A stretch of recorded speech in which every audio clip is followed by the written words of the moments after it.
Now, Sports Talk with Broads. Here's Hunter Brody.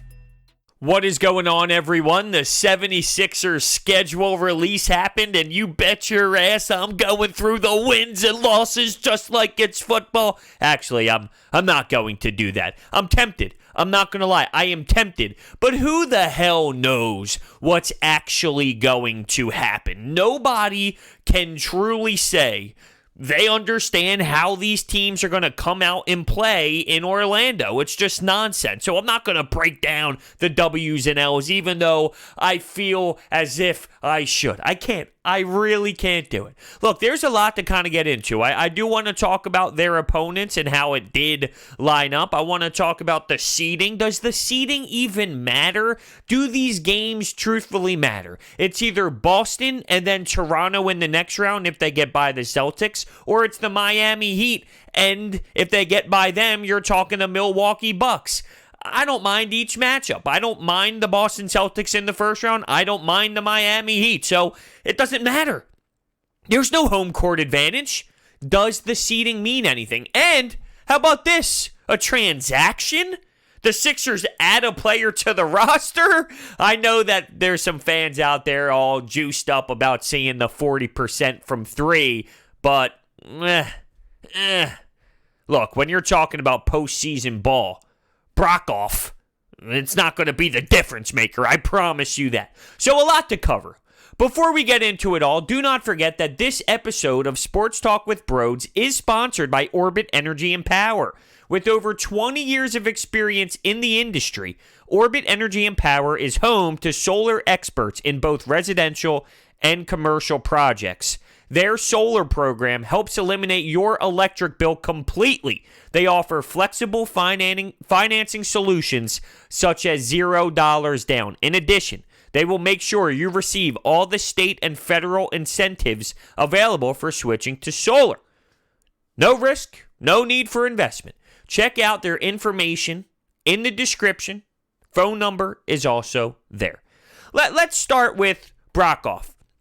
6'6", 40% from three, give or take. I know last year it was better. This year it's around 39%, but ultimately 40% shooter from three. Average 10 minutes per game, 4 points per game. And because of the new rules with the expanded rosters, and they didn't have two-way players to take to Orlando, so what they did, they were able to find someone with less than 3 years of experience, and that technically counts as a two-way contract right now. There's a lot of technicalities involved with these contracts and how certain players can go down to Orlando. This was a substitute contract, they called it. Look, reality is they picked up a dude who's 6'6", who did nothing in his entire career but essentially stand there and shoot, catch and shoot. And when he's open, yeah, sure. I think you might see him get a little bit of run in certain situations, maybe, during these 8 games left. But when you talk about postseason ball, I'm telling you, Broehkoff is not going to be the dude who just steps in there and becomes this difference-making player for the Sixers. I think if people start to go down, or if somebody gets COVID-19 and can't play, here's someone that can shoot the three. But with Dallas, they had different spacing. The Sixers, the spacing so whacked. Is he going to be able to get the same type of shots off? And look, people make mistakes. Franchises make mistakes. They let people walk. They trade certain players, and then those players become superstars. But if Broehkoff was this special player who had such an unbelievable skill set, the Dallas Mavericks, who are competing with Luka Doncic and Kristaps Porzingis, they wouldn't let him go. They wouldn't let him walk. They wouldn't allow him off the team and out the door.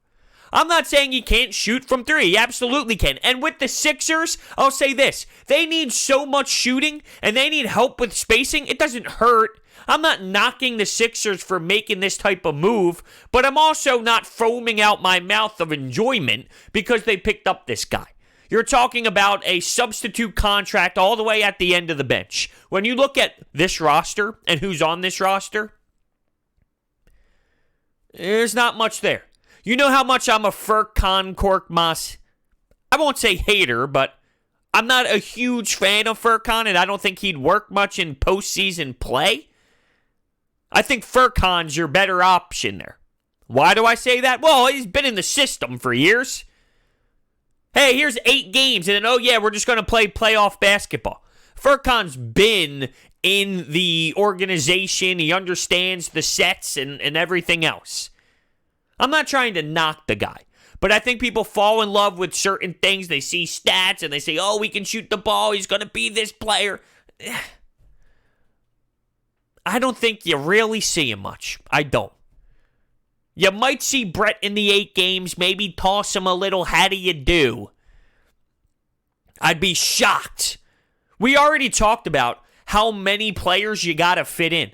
So you have the starting 5. And I don't even know if Al Horford's coming off the bench or not, but I'll just throw you this starting 5. Let's just say, and by the way, this is interesting. It's either you go into Orlando with a roster and a starting 5. Let's say you go into Orlando with a starting 5 that you know doesn't work with Ben Simmons, Josh Richardson, Tobias Harris, Al Horford, and Joel Embiid. Or you go into Orlando with a roster that has barely played together with Shake Milton, Ben Simmons, Josh Richardson, Tobias Harris, Joel Embiid. It's either one that doesn't work, you've seen it through 50, 60 plus games of the regular season, it doesn't work, or you go in there with, hey, let's just give this a whirl. I mean, you pretty much are in 2 scenarios where it's kind of, whoa, what's going on here? But let's go with the second one I laid out, the one that you don't really see. Shake Milton, Ben Simmons, Josh Richardson, Tobias Harris, Joel Embiid. You got to find a way to fit in Al Horford, Glenn Robinson III, Alec Burks, Matisse Thybulle, Furkan Korkmaz. Did I say Mike Scott? I don't even remember if I said Mike Scott yet. And you got to work in the new guy. It's just a lot of bodies. There's probably somebody else I'm even missing. I doubt Norvel Pelle is going to get any play in the postseason, but he was a rim protector that brought energy. I don't really see him doing much because you want Joel Embiid to play 38 minutes. You want Al Horford to be able to be in the game when he's not. Not many minutes for some big guys. But I listed you a bunch of players there. You're not talking many minutes, so, it's nice to see 40% from 3, but I think there needs to be a little bit of a calm down. That's all I'm saying. Let's get to their actual matchups, and they start off against the Indiana Pacers. Here's the thing. Malcolm Brogdon, COVID-19, is he going to play? Is he not going to play? And we could be talking about some of these games now, and when it gets to that time to play those players, or to play that team, some of those players might be out. They might have to go home and quarantine. You just don't know. It's so weird. I mean, this is so bizarre. But I agree with continuing the season, you kind of have to, right? Yes, absolutely. But it's so bizarre. They did the testing. What was it, 300 plus tests? And 16 were positive, which is a good percentage, right? You take that any day of the week. Here's the difference of 2 scenarios. If it's TJ McConnell, Norvel Pelle, Alec Burks, spitballing some other bench players out there in the league, does it matter? I mean, it does matter for their personal health, yes. But in terms of how people view the NBA season moving forward, I would say people probably don't care. If it's LeBron, the Greek Freak, James Harden, Russell Westbrook, Anthony Davis, it's the same percentage of guys, but the guys who we're talking about now are way more impactful. How does that change everything? How is the NBA viewed now? Can they continue? Do they continue and everybody mentions, yeah, they won in 2020, but X amount of guys were out, and they were all the impact guys that were out? There's a lot involved. It's pretty wild. But the Indiana Pacers is on the schedule. I know that there's people saying that this is an easy schedule for the Sixers. If you compare it to everybody else, it's a pretty easy schedule. Okay, sure. If you want to go based off of what the teams did before the quarantine happened and before COVID-19, I guess you can say that. Here's the thing. Nobody knows what's happening. Nobody understands how these teams are going to come out and play. So with that being said, I don't care if people are saying it's an easy schedule. It's not an easy schedule. Look what is happening right now. Look what just happened to the NBA season. Who knows? How are you going to tell me that the Orlando Magic's going to be the same team? The Raptors are going to be the same team. The Sixers are going to be the same team. Nobody can actually see the future and see what these guys are going to be like when they go out on the court in an empty gym to play legit NBA games. So with that being said, I don't care what people try and tell me when it comes to how easy this schedule is compared to, say, the Miami Heat. And when you look at the standings, that's a big conversation right now. Look at the Miami Heat schedule versus what the 76ers are going to face. And stop. I'm just not there. I'm just not ready to buy into that. Yeah, there's good teams on the other side of Miami's schedule.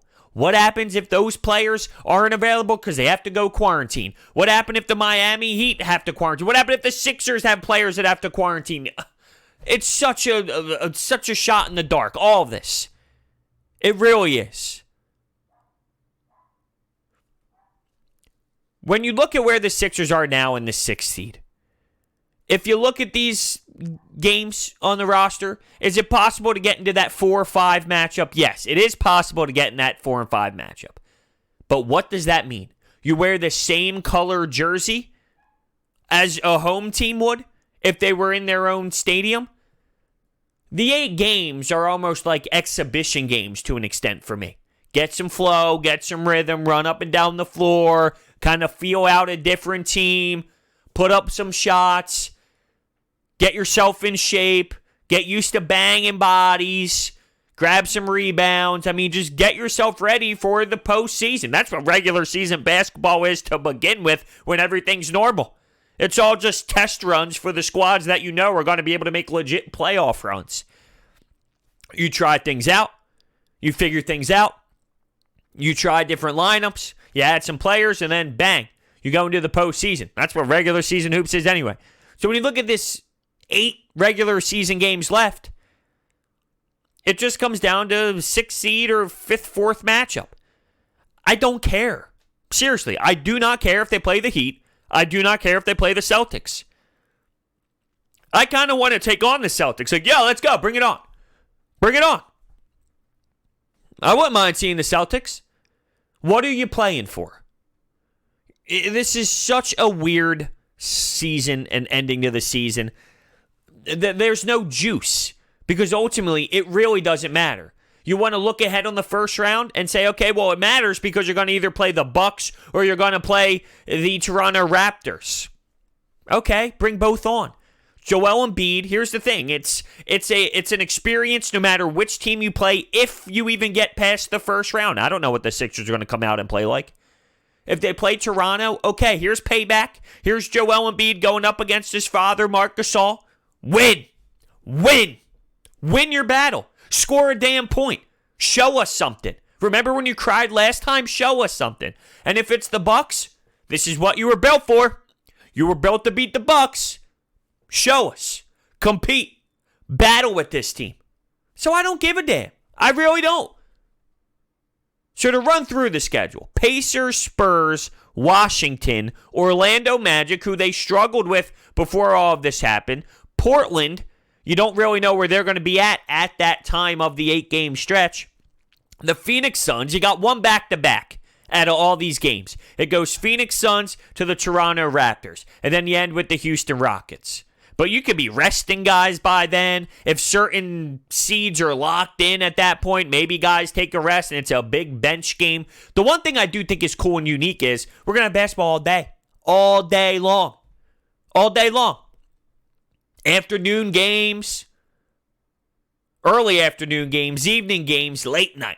And if you're on the West Coast, you get to wake up, have your cup of Joseph instead of reading the paper or scrolling through The Athletic or watching whatever you watch. How about some hoops? It's going to be on all day long, just changing the channel. Bang, bang, bang, bang, bang. Sports. It's going to be overwhelming. It's going to be crazy. I don't know how I'm going to handle this. I'm not going to lie to you. But the big thing that matters in the playoffs, it's having that home crowd behind you. It's having that energy. 29-2 at the Wells Fargo Center. It's so impressive. And it's so odd to think about how bad it was on the road. It's like, wow, how is this serious? And I was reading The Athletic, and there was an article by Derek Bodner. And Derek Bodner talked about how the 76ers were so bad on the road and so good at home. It just makes no sense. So the Sixers finished the season 10-24 with a minus 5.4 net rating on the road. At the Wells Fargo Center, they were almost unbeatable with a plus 10.3 net rating and 29-2. Those numbers are ridiculous. So we kind of dove into why they were losing so much when it comes to certain statistics. And the first one was three-point shooting. At the Wells Fargo Center, they were able to actually knock down shots. Not only that, their defense was actually able to limit other players from hitting their threes. At home, 37.6% from three, while their opponents connected only 33% of their looks from deep. At home, that's the third best three-point defense. Are you kidding me? Why is it so night and day? And here's why I bring this up and why I'm going to continue to give you some other little nuggets here. Is this a home game? No. Is this a road game? No. A road game would have 20,000 fans screaming in your face, pissing you off, getting loud when the other team goes on a 12-2 run, where you got to call a timeout because the energy in the building is crazy. So you got to find a way to slow the pace down, find your game, get in your zone, stop the bleeding. Now it's an empty gym. Sure, it's not a home game. We can all agree it's not in South Philadelphia at the Wells Fargo Center.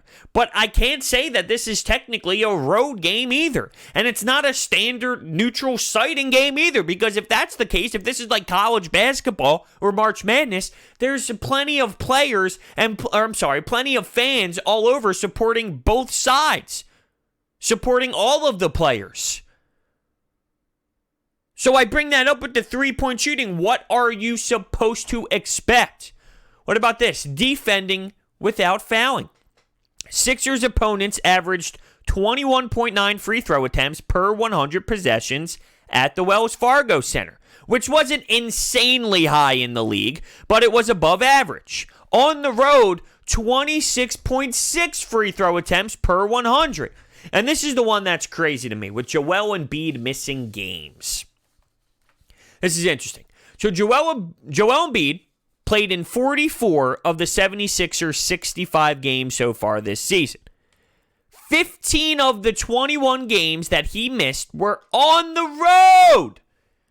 Now, does that factor in to why they were so pathetic away from their home building? You would think so, but the Sixers were 5-14 in the 19 games that Embiid played away from the Wells Fargo Center with a minus 3.4 net rating in 585 minutes that Embiid was on the court.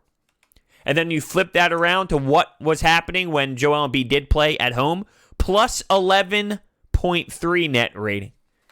So it's literally insanity. And he dives deeper into some numbers here when he talks about going through any lineup on the Sixers and how much different it is when you look at the home and road.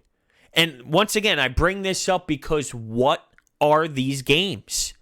It's going to be so hard to really judge what's going to happen. Until you see it, you just don't know.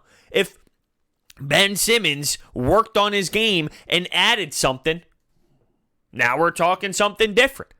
Now, he had the back injury. I don't know what to expect from Ben because of the back injury. And I mentioned this when I was doing my Ben Simmons appreciation video because he won Rookie of the Year a couple years ago on a date last week, and he also was drafted by the 76ers a couple years ago on a specific date last week. I think it was the 23rd he was drafted, June 23rd.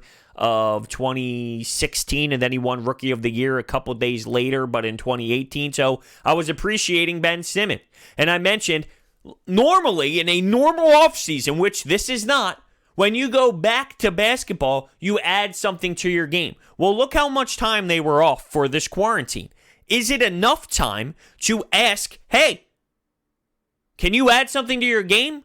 I would say I think it's reasonable to ask that if he didn't have to rehab a back injury where he was throwing up. But with that being in play, how can I ask him to do that? Hey, remember that severe back injury you had that you'll probably never be 100% again? And remember the pandemic that happened? Yeah, can you please find a way to add this one big piece to your game that we've all been looking for? Can you do that for us, please? Yeah, thank you.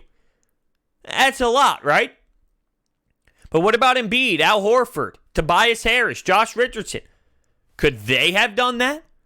Could they have brought a little more to this Orlando run? It's very possible. Look, here's some of these numbers. It's just crazy, though. When Embiid and Simmons were on the floor at the Wells Fargo Center, plus 8.1 net rating, minus 7.5 on the road.